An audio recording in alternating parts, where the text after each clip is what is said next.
Now that we've solved each station and determined the exit velocity of the nozzle, we can finally calculate the thrust. So we can say that the thrust F is going to be equal to the mass flow rate of air and other products at 8 times the velocity at 8 minus the mass flow going into our inlet times the velocity going into the inlet.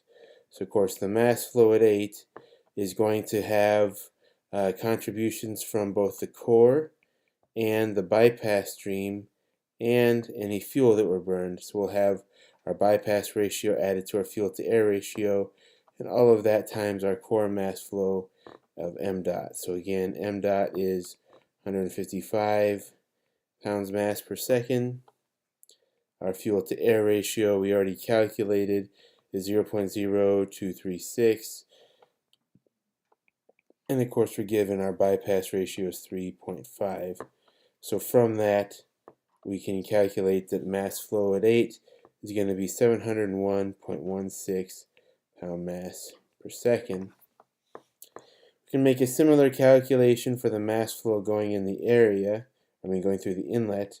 So the mass flow at the front of the inlet is going to be equal to, again, our core mass flow plus our bypass stream. We want all the air going into the engine times m dot. And so if we put in, again, our bypass ratio 3.5 and a mass flow rate of 155, we'll get an inlet mass flow of 697.5 pounds mass per second.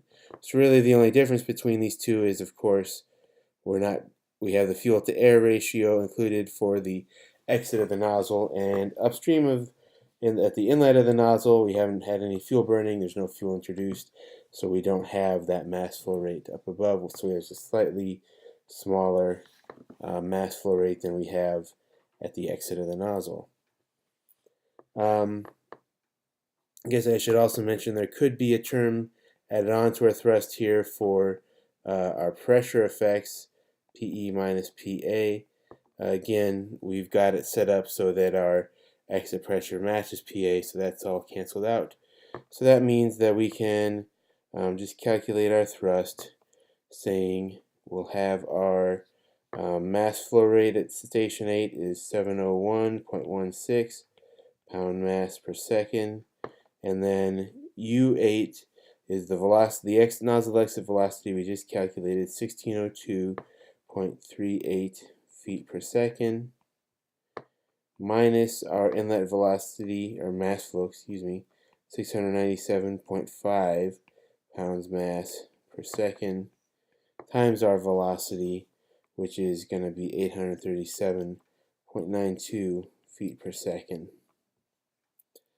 And to get our unit conversions right, again, we'll have to multiply that whole thing by 1 pound force per 32.17 pounds mass feet per second squared. And so after we do that, we're going to get a thrust of 16,757 pounds force.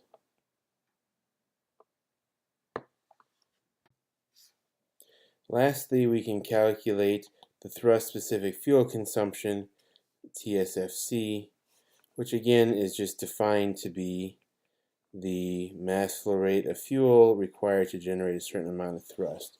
So we can get that very easily. We've already calculated m dot f, so our mass flow rate of fuel is 3.661 pounds mass per second, and the thrust we're generating is 16,757 pounds force. And we better do one more conversion just to get it in the correct units that people would expect. So we're going to multiply by 3,600 seconds per 1 hour. And so from that we'll get a TSFC, which is going to be equal to 0.7865 pounds mass of fuel burned per hour per pound force.